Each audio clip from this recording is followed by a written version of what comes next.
Phan Peak, Sapa, Vietnam, the roof of Indochina. ভগবান মহাদেব যদি কৈলাসে বিরাজ করেন তাহলে এখানে স্বয়ং বুদ্ধদেব। পৃথিবীর ঘন কালো মেঘের ঊর্ধ্বে উঠে একটা heavenly experience. Hi everyone, welcome back to birds of Ganges. Good morning everyone. আজকে 23rd of December, ক্রিসমাস আসতে আর মাত্র 2 দিন। আমরা আছি হচ্ছে এখন ভিয়েতনামে সাপা নামের একটা হিল স্টেশনে। वैसे যদি খুব মনে হাত রেখে বলতে হয়, সাপার চেয়ে না আমার দার্জিলিংকে অনেক বেশি সুন্দর লাগে। আমি লাগে বলবো না, সাপা এসে অতটা ভালো লাগছে না, দার্জিলিং অনেক বেশি সুন্দর। দার্জিলিংও যখন শীতকালে গেছি এরকম মেঘলা মেঘলাই থাকে, বাট অ্যাটলিস্ট মাঝে মাঝে একটু মেঘ কেটে গিয়ে কাঞ্চনজঙ্ঘা উঁকি মারে। এখানে তো যখন থেকে এসেছি পুরোপুরি মেঘে ঢাকা, মানে বাইরের কিছু দেখাবো কি কিছুই দেখাতে পাচ্ছি না আপনাদেরকে। বরঞ্চ আমি ব্রেকফাস্ট টেবিলটা দেখাই। একটা ভালো ব্রেকফাস্ট সেট আছে এদের সাপা কেকে হোটেলের, যেটা কিন্তু বেশ এনজয় করে অনেকক্ষণ ধরে করা যায়। ব্রেকফাস্টে কি কি আছে দেখিয়ে নিই, তারপরে বলছি যে আজকে আমাদের প্ল্যান কি। চলো। লাস্ট 2 দিন ধরে সাপাতে থেকে কিরম যেন মনটা খুঁতখুত করছিল, তবে সব কিছুই কিন্তু দূর হয়ে যাবে যখন ফান পিকে উঠবো। ফানের ওয়েদার কিন্তু একদম আলাদা।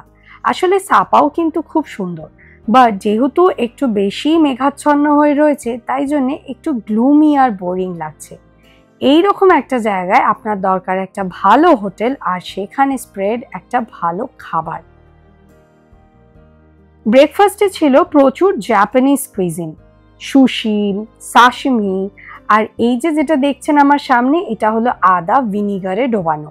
এই স্নোম্যানটাও কিন্তু সুশি দিয়ে বেশ কিউট লাগছে। আপনি এখানে প্রচুর চিজের স্প্রেড পাবেন আর প্রচুর সালাডের অপশন পাবেন। তাছাড়া যে কোনো সাউথ এশিয়ান ব্রেকফাস্টের মতন ভাত, চাউমিন, পোক, বিফ, চিকেন সব ধরনের খাবারই কিন্তু পাবেন। কঙ্গি মানে ওই ভাত ফুটিয়ে একটা স্যুপ টাইপের করা, এটাও কিন্তু খুব টেস্টি হয়। এছাড়া ইটালিয়ান কুইজিন পাবেন, ভার্মিসেলি নুডলস পাবেন, আর কিন্তু পাবেন একটা ওয়েস্টার্ন ফুডের সেকশন। ওয়েস্টার্ন বা আমেরিকান লোকজনেরা কিন্তু একটু আনহেলদি খায়, বেকন, সসেজ, ফ্রেঞ্চ ফ্রাই এসব দিয়েই মোটামুটি স্প্রেড সাজানো। বাট আপনি যদি একটু হেলদি অপশন খোঁজেন তাহলে কিন্তু প্রচুর ফল আছে, আর আছে একটা ভালো ডিজার্ট সেকশন। এমনি ক্রিসমাস আসছে, ডিজার্ট সেকশনটা না দেখালে কি হয়? বেকারিতে রয়েছে কিন্তু ডোনাট, কেক, ক্রোসা, বিভিন্ন ধরনের ব্রেড। আমি একটা গ্রিন কালারের বান ট্রাই করেছিলাম, মাচা, বাট ভালো লাগেনি। ব্রেকফাস্ট করে আমরা যে জায়গাটা ঘুরতে এসেছি সেটা হচ্ছে লাওচাই ভিলেজ, মানে একটা গ্রাম, পাহাড়ি গ্রাম। মোটামুটি বলছে হচ্ছে 5-6 কিলোমিটার মতন হাঁটতে হবে, দেখা যাক কতটা হাঁটতে হয়। তো এখন তো যেরকম দেখতেই পাচ্ছেন আমার আশেপাশে, হ্যালো, এখানকার মানুষজন ভীষণ সুন্দর। আর আরও একটা ব্যাপার হচ্ছে যে এখানকার মানুষজন ভীষণ ফ্রেন্ডলি। আর আমাদের ওখানে হিমাচলের মতন এরা মাথায় একটা কালারফুল কাপড়ের টুপি টাইপের বাঁধে, যেটা ভীষণ সুন্দর দেখতে লাগছে। লাওচাই ভিলেজ আপনাকে ভিয়েতনামিজ লোকাল পাহাড়ি মানুষদের না অনেকটা কাছে নিয়ে যাবে। তাদের দৈনন্দিন জীবনের স্ট্রাগল সব কিছুই না আপনার ভীষণ নিজের বলে মনে হবে। পাহাড়ি রাস্তার ধারে ধারে ছোট ছোট দোকান, সেখানেই মেয়েরা বিভিন্ন চা খাবার বিক্রি করে উপার্জন করছে। এই যে 2 মহিলা আমার সামনে যাচ্ছে, একজনের পিছনে একটা ছোট্ট বাচ্চা বাঁধা আছে। এই খাড়াই রাস্তায় ভালো জুতো না থাকলেই পা স্লিপ করে যাবে, কিন্তু এদের কিন্তু সেরকম কোনো ট্রেকিং শু নেই। কাকিমার কানের দুলগুলো, কাকিমা না ঠাকুমার কানের দুলগুলো দেখুন, কানটা পুরো ঝুলে গেছে, এবার খুলে হাতে চলে আসবে। এই ঠান্ডার মধ্যে কি কষ্ট। ভিয়েতনাম কিন্তু এখন ইউরোপিয়ান বা আমেরিকান ট্যুরিস্টদের কাছে প্রিয় ডেস্টিনেশন। আর এই ট্যুরিজমের মধ্যে কিন্তু এখানকার মানুষ উপার্জন করার একটা নতুন রাস্তা খুঁজে পেয়েছে। ধান কখন চাষ হয়, কখন কাটা হয়, কখন নদীতে জল থাকে, এইসব জানতেই মানুষের আগ্রহ। এর মধ্যেখানে বেশ একটা ইন্টারেস্টিং জিনিস দেখলাম। গাইড বলল যে গাঁজা গাছের ছাল থেকে নাকি এই হেমটা তৈরি হয়, সুতো টাইপের জিনিস। আর এই সুতো দিয়েই নাকি প্রচুর এমব্রয়ডারি করা হয়, প্রচুর কাপড়ে সুতো দিয়ে সেলাই করে সুন্দর সুন্দর কাপড় জামা বানানো হয়। For the tree, the hemp, this is marijuana. Yeah, this is marijuana. Oh, so that thread comes from marijuana plant. Yeah. Oh, nice. সাপাতে কিন্তু ম্যাক্সিমাম কাজই মহিলারা করে। মহিলারাই কিন্তু ধান চাষের সময় ধানের ক্ষেতে কাজ করে, আর যখন অফ সিজন থাকে তখন এরাই হাতের কাজের জিনিস বানিয়ে মানুষের কাছে বিক্রি করে। এই বাচ্চাটাকে পিঠে বেঁধে মহিলা এক মন দিয়ে হাতের কাজ করে যাচ্ছে। কি সুন্দর, কত কি বানিয়েছে দেখুন তো।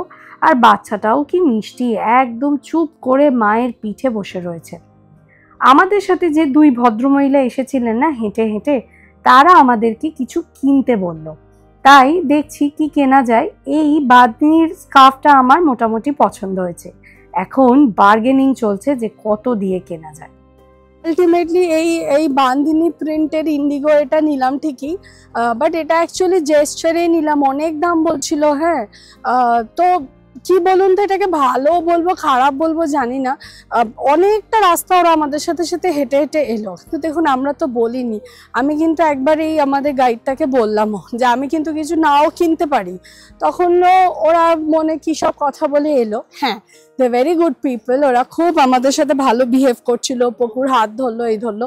তো শেষের দিকে না একটা জেস্টারে আপনাকে কিছু একটা নিতে হবে, তখন বলছে দুটো নাও এই নাও, আর দাম কিন্তু অসম্ভব বেশি বলছিল। মানে ধরুন এইটার দাম বলেছিল হচ্ছে $20 মতন, 20 সিঙ্গাপুর ডলারের মতন, মানে উইচ ইজ ভেরি হাই, 1200-1300 টাকার মতন দাম বলছিল। তা লাস্টে এটা 100,000 VND দিয়ে নিলাম। 100,000 VND মানে ওই $5 আশেপাশে, 250-300 টাকার মতন নিলাম আর কি। তো আমি খুব ভালো করে জানি যে এটা রং উঠবে, বিকজ এটা হ্যান্ড পেন্টেড, বাট ঠিক আছে, দেখতে ভালো, খারাপ না, বেশ সোবার দেখতে, তাই নিলাম, একটু হেল্প করার জন্য নিলাম। বাট এগুলোতে কিন্তু আমার মনে হয় যে আপনি যদি কিছু না নেওয়ার প্ল্যান করেন, আগে থেকেই না এদেরকে বলে দেওয়া উচিত যে প্লিজ আমাদের এরমভাবে ফলো করো না, পরে না খুব খারাপ লাগে, এতটা এলো অথচ কিছু নিলাম না। আচ্ছা, আমাদের এই ট্যুর প্যাকেজগুলোতে কিন্তু খাবার মানে লাঞ্চ কিন্তু ইনক্লুডেড, তাই জন্য এই লাউচাও ভিলেজে খাবার এসেছে। তো কি খাবার এসেছে দেখাচ্ছি, খেতে পারবো কিনা জানি না। খাবারে আমাদের কিছু সবজি, স্প্রিং রোল, ডিমের অমলেট আর তোফুর তরকারি দিয়ে গেছিল। আমরা যেহেতু পোক বা বিফ খাবো না, তাই একটা চিকেনও দিয়ে গেছিলো, বাট সেটা কিন্তু প্রচণ্ড ফিকা দেখতে লাগছিল, আর কিছু অরেঞ্জ। তোফু ব্যাপারটা না আমরা একদম খেতে পারি না, ভীষণ গন্ধ লাগে। আর স্প্রিং রোলও ছিল প্রচণ্ড অয়েলি। চলুন এবার আমি আপনাদের নিয়ে যাই ফান্সি ফান। আজকে আমাদের সাপাতে লাস্ট দিন, আর আজকে মোস্ট এক্সাইটিং, বিকজ আজকে আমরা যাব হচ্ছে Fansipan peak. Fansipan peak হচ্ছে ইন্ডো চায়না বর্ডারের একদম হায়েস্ট পয়েন্ট, 3123 মিটার ওপরে, উইচ ইজ কোয়াইট হাই। তো বাইরের ওয়েদার ক্লাউডি হলেও মনে হচ্ছে যে ফান্সি ফানের ওপরের ওয়েদার কিন্তু পরিষ্কার, বিকজ এদের কিছু লোকাল ওয়েদার নেটওয়ার্ক আছে, তাদের থেকে জানা যাচ্ছে যে ফান্সি ফানের ওপরে কিন্তু সানি। চলুন তাড়াতাড়ি এই ভিউটা মিস করা যেতে পারে না। হোটেল থেকে চেক আউট করছি, কে হোটেল সাপা। হোটেল কোথায় যাচ্ছিস? অন্য গাড়িতে উঠে যাচ্ছিলাম। Hotel experience is very good, but এই আর কি বেরোনোর সময় আমরা যেহেতু দুটো রুম নিয়েছিলাম, দাঁড়া দেখ গাড়ি মাড়ি আসছে, চল। তো আমরা যেহেতু দুটো রুম নিয়েছিলাম না, দুটো রুমের মধ্যে আমরা গ্লাস ফাসগুলো না অদল বদল করেছি, মানে এর গ্লাস ওর রুমে, ওর গ্লাস এই রুমে, এরকম করে। আর ব্যাস সেই নিয়ে বেরোনোর সময় গ্রিল করছিল যে এই গ্লাসটা নেই, এই টাওয়ালটা নেই, এটা নেই, ওটা নেই। So this is kind of একটু দেরি হয়ে গেল আর কি, বাট ঠিক আছে, চলুন নেক্সট এক্সপিরিয়েন্সটা আপনাদের সাথে শেয়ার করি। এখন আমরা যাব হচ্ছে কেবল কার স্টেশন অবধি। কেবল কার স্টেশন থেকে আমরা কেবল কারে যাব হচ্ছে ফান্সি ফান পিক, আর তারপর নাকি 200টা না 300টা সিঁড়ি উঠতে হবে। ওহ, প্রচুর কাজ বাকি আছে আজকে। এইটা হচ্ছে কেবল কার স্টেশন। এই স্টেশনটার নাম হচ্ছে সানওয়ার্ল্ড মোস্ট প্রবাবলি, হ্যাঁ সানওয়ার্ল্ড ফ্যান্সি ফান। এখান থেকে আমরা একটা কেবল কারে করে যাব হচ্ছে একদম মাউন্টেন টপে। এখান থেকে দেখে মনেই হচ্ছে না যে মাউন্টেন টপটা সানি হবে, বাট যখন সবাই বলছে তখন হয়তো হবে। চলুন ভেতরে ঢুকে আপনাদেরকে একটু ভিউ দেখাবো, কেবল কারে উঠে তো দেখাবোই নিশ্চয়ই। একটা ভুল ইনফো দিয়েছিলাম, কেবল কার স্টেশনের নাম সানওয়ার্ল্ড নয়, ফ্যান্সি ফানের সমস্ত ইনফ্রাস্ট্রাকচার মেনটেন করে সানওয়ার্ল্ড বলে এই কোম্পানিটি। মেন গেট থেকে স্টেশন পর্যন্ত জায়গাটা ভারী সুন্দর সাজানো, ছোট ছোট কুড়ে ঘর, আর যেদিকেই চোখ যাচ্ছে সাকিউলেন্টের বিভিন্ন ধরনের প্লান্ট। কি যে অপূর্ব দেখতে লাগছে জায়গাটাকে। মোটামুটি 1-2 মিনিট হেঁটে পৌঁছে গেলাম লাইনে। ফ্যান্সি ফান পিকে যাওয়ার জন্যে কিন্তু একদম বাচ্চা থেকে বয়স্ক সবাই এই লাইনে দাঁড়িয়ে পড়েছে। কেবল কারগুলো যথেষ্ট বড়, অন্তত 20 থেকে 30 জন মানুষ ধরবে এই এক একটা কারে। আমরা যখন যাত্রা শুরু করলাম চারিদিক মেঘে ঢাকা, বিশ্বাসই হচ্ছিল না যে এর মাথায় কোথাও পরিষ্কার আকাশ থাকতে পারে। তারপর সেই অন্ধকার কাটিয়ে যেরকম হঠাৎ আলোর উদয় হয়, সেই রকমই যেন চারিদিক পরিষ্কার হয়ে গেল। ক্লিয়ার্ড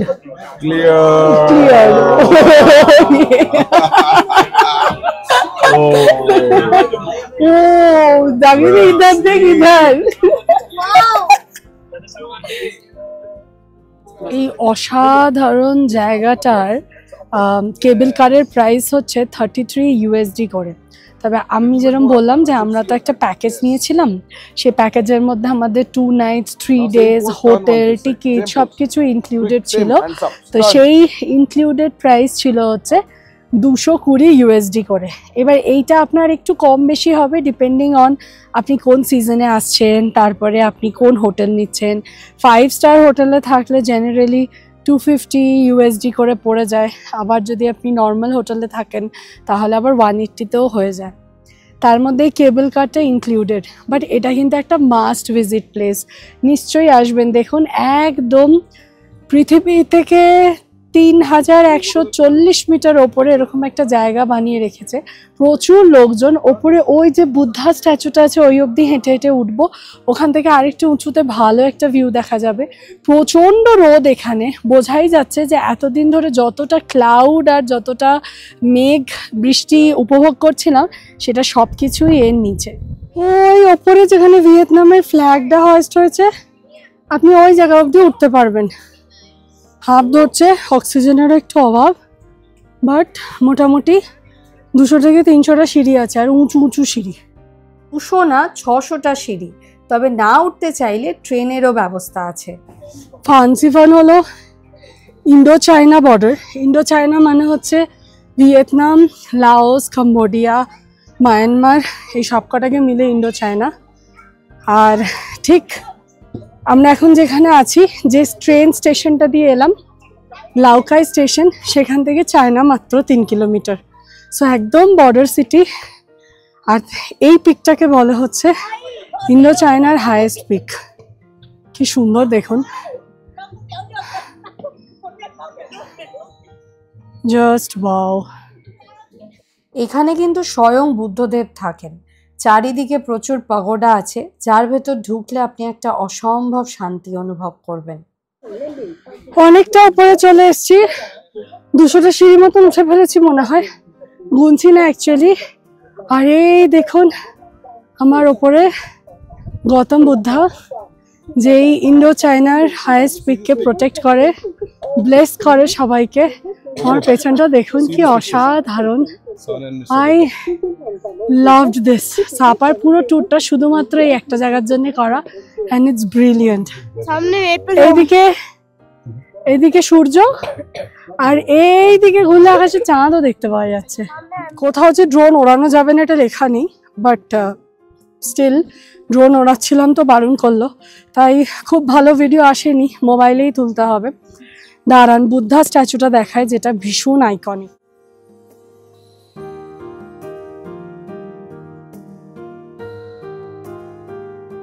এত উপরে একটু অক্সিজেন লেভেলটা কম, কষ্ট হচ্ছে, জাগৃতিরও কষ্ট হচ্ছে। আমার তো সবেতেই হয়, যেখানেই উঠি সেখানেই হয়। এবার জাগৃতিরও কষ্ট হচ্ছে। দেখুন এখানটা বসে পড়েছি, দিস ইজ দ্য ভিউ। এইটা হচ্ছে একদম summit point, Vietnamese flag and secret peak. Obviously এত উঁচুতে ভগবান না থাকলে কি আর এগুলো সহি সালামত থাকে, সংরক্ষিত থাকে। খুব ভালো লাগছে এটা দেখে যে জায়গাটা ভীষণ পরিষ্কার, লোকজন নোংরা করেনি। আর হয়তো সত্যি সত্যি এই সিক্রেট পিকটা তাদেরকে প্রোটেক্ট করে। এখানে অনেক কিছু লেখা আছে কিন্তু দুর্ভাগ্যবশত একটা কিছু ইংলিশে লেখা নেই, তাই পড়ে উঠতে পারছি না। একদম সামিটে 600টা সিঁড়ি উঠতে উঠতে আমার এত গরম লেগেছে যে 2 ডিগ্রি টেম্পারেচারও আমি জ্যাকেটটা খুলে দিয়েছি, জাস্ট একটা থার্মাল পরে রয়েছে। বাট ঠান্ডা আছে, লোকজন পরেও রয়েছে, কিন্তু এতটা হেঁটে উঠেছে বলে ভীষণ গরম লাগছে। হাওয়াও দিচ্ছে, ঠান্ডা লেগে যেতে পারে, but still worth, just worth. এত উঁচুতে আপনারা কবে কোথায় ঘুরেছেন জানি না, বাট ভীষণ সুন্দর। একেবারে মনে হচ্ছে না সি অফ ক্লাউডের ওপরে রয়েছে, ভেরি বিউটিফুল। এত গরম লেগেছে রোদে যে লাস্টে আইসক্রিম খাচ্ছি, তাও আবার 3100 মিটার ওপরে, টেম্পারেচার যখন বাইরে 2 ডিগ্রি সেন্টিগ্রেড। আপনারা এমনভাবে জামা কাপড় পরবেন যাতে খুলতে পারেন, নাহলে কিন্তু প্রচণ্ড গরম লাগবে। হয়ে গেছে, ডান, আমরা চলে এসেছি। এবার ফেরত যাচ্ছি, ফেরত যাওয়ার কেবল কারের লাইনে আছি। আপনারা চাইলে আরও একটুখানি বসতে পারেন, কিন্তু এত রোদ্দুর না যে গা চিরচির করছে। আর ভেতরে বসে থাকার মতন সেরকম কিছু নেই, তবে কফি শপ আছে, ওয়াশরুমস আছে, পরিষ্কার পরিচ্ছন্ন। তাই আপনি চাইলে যতক্ষণ ইচ্ছে টাইম কিন্তু স্পেন্ড করতে পারেন। দুপুর 2টো অবধি ওপরে আসার কেবল কার চলে, কিন্তু নিচে যাওয়ার কেবল কার কিন্তু 2টোর পরও চলে, কিন্তু সন্ধ্যের পর কিন্তু চলে না। ওই 5টার মধ্যে সব কিছু ক্লিয়ার হয়ে যায়। সেটা মাথায় রেখে আসবেন, হাতে টাইম থাকলে ডেফিনেটলি টাইম স্পেন্ড করুন, ভালো লাগবে।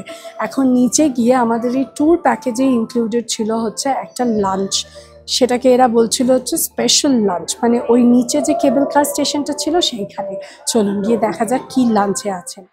পাহাড়ের ওপরের এক্সপিরিয়েন্সটা এত ডিভাইন ছিল, এত স্বর্গীয় একটা অনুভূতি ছিল যে ফেরার সময় যখন কেবল কারটা আবার মেঘের ভেতর ঢুকছিল, তখন মনে হচ্ছিল এতক্ষণ যেন স্বর্গের সৌন্দর্য, আনন্দ সব কিছু কাটিয়ে আবার মর্তের সেই ঘিসা পিটা জীবনে ঢুকে পড়লাম।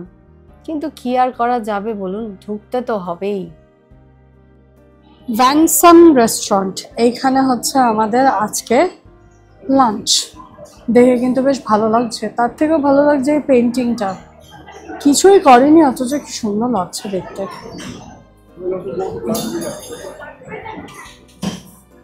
সত্যি কি ফ্যান্সি ফান থেকে এরকম নাইট স্কাই দেখতে পাওয়া যায়? হয়তো দেখতে পাওয়া যায়। This is during the snow. সবকটাই খুব সুন্দর, প্রচুর খাবার দাবার রয়েছে। একটু দেখাই, মানে এই জন্যই দেখাচ্ছি বিকজ এগুলো তো প্যাকেজে ইনক্লুডেড থাকে। আগের দিন লাউ চাও ভিলেজে প্যাকেজে ইনক্লুডেড লাঞ্চটা খুব খারাপ ছিল, but this is looking really good. একটু দেখাই আপনাদেরকে কি কি খাবারের অপশন আছে। এখানে আছে হচ্ছে,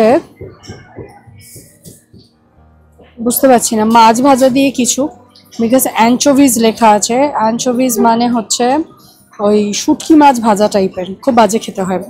এটা হচ্ছে পিনাটস, বাদাম। এটা হচ্ছে নাসি গোরেং ফ্রাইড রাইস, আই লাভ নাসি গোরেং। নাসি গোরেং অ্যাকচুয়ালি ইন্দোনেশিয়ার খাবার। এটা হচ্ছে স্টার ফ্রাইড ভেজিটেবলস, ভেজ লোকেদের জন্যে। সি ফুড কারি, তো অবভিয়াসলি এই যে গোল গোলগুলো দেখছেন না, এগুলো অ্যাকচুয়ালি ওই কিছু শামুক, প্রন এইসব জাতীয় জিনিসের না বলস হয়, মানে প্রসেসড সসেজ টাইপের। আমি কোনোদিন খাইনি, খেতেও ভালো লাগে না আমার। এটা হচ্ছে star fried fish, this is also looking good.